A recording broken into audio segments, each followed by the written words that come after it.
Stephen A., do you think Chris Paul's legacy has taken a hit after these finals? No, no.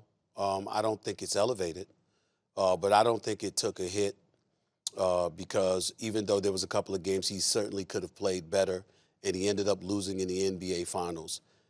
Last night in Game 6, he was the best player on the court for the Phoenix Suns. He showed up. Devin Booker, God bless him, because I got a lot of love for that kid, and I think he's got a bright future. He didn't show up to his capabilities.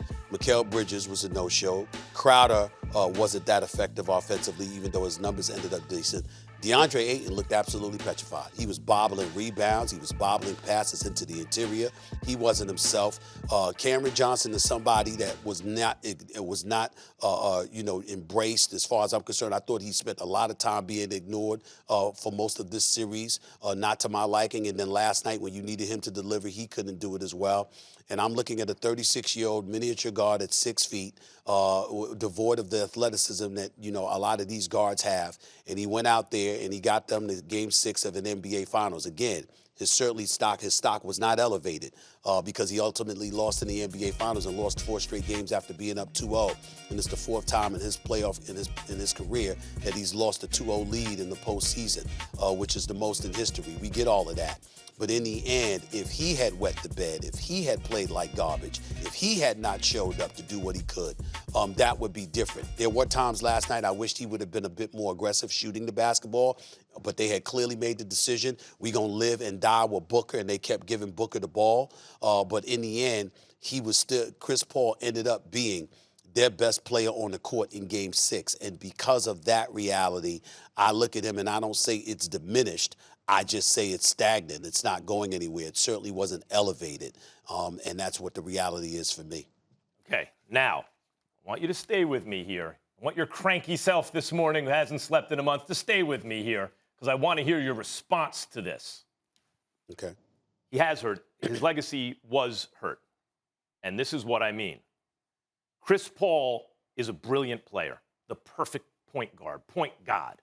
But there have been many collapses in the playoffs in the past. And you can come up with plausible excuses for many of them. But still, he was usually the best player on the team. And the one time he wasn't, he got hurt and couldn't play in Game 7. So this was a legacy swing series for Chris Paul. He was about to hurt his legacy heading into Game 6 of the conference finals. But they would have lost, and lost in Game 7 would have been terrible for Chris Paul because they're playing better without him. But he saved it by having an all-time great Game 6. Puts him in the finals. Stephen A. didn't play well in these finals by and large. And we can't judge it in a static way compared to where he was, because either there's another piece of evidence that he couldn't get it done, or there's a piece of evidence that demolishes everything that came before. He got it done. He had a blunder at the end of Game 5. It was a blunder. Maybe they don't win anyway, but it was absolutely a blunder. And as much as you're absolutely in Game 4 too, Max. Yeah, Game 4 right. too. Yeah, but as much as you're absolutely right about DeAndre Ayton looking petrified and a lot of guys not showing up, actually Chris Paul looked really tight to me, especially in the first half of that game, especially early. They all looked tight, including their leader, who is Chris Paul, who sets the tone. And so, once again, what people will point to is Chris Paul had games where he blew it, where he didn't step up in the playoffs. It gives me no pleasure to say this. I love Chris Paul. I was rooting for him to win this game openly. Even though I'm supposed to be impartial, I couldn't help but to root for him. But the fact is, once again, he didn't get it done. Once again, in high leverage moments, his team that had a lead collapsed. And he didn't play poorly in the final game of the series, as it turns out, but he didn't save the day either. So I think this is another little piece of evidence that overall people will point to and say, there is a reason he's not a champion.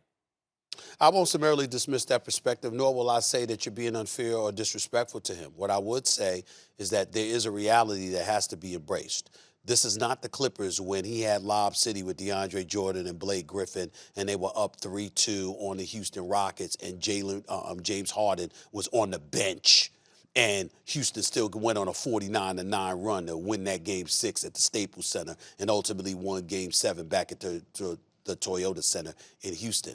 This was a Milwaukee Bucks team that all of us walked into the series, with the exception of you, and it's not to knock you because you had a good point about what you were saying about the Suns.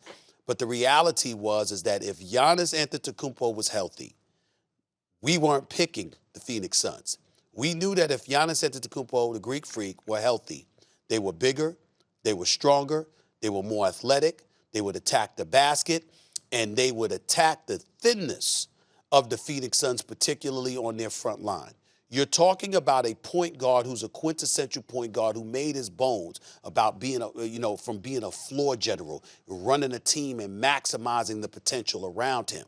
But when those other guys can't do but so much because they simply are outmanned, which the Phoenix Suns were, that is going to be taken into consideration as well, because we all knew that if Giannis could be back healthy, the Milwaukee Bucks were going to win this I'm not series. disagreeing with that. That's what it came down to. The only thing I'll say is Chris Paul makes a few extra plays when the moment required it, and actually the Suns win that series. A bunch of games went down to the wire. He didn't make Yeah, but plays. you can look at Booker, too. Right. Booker in Game 3. We got Booker with plenty his more mistake time to get in into Game this, 5. guys. Thanks for watching ESPN on YouTube. For live streaming sports and premium content, subscribe to ESPN+.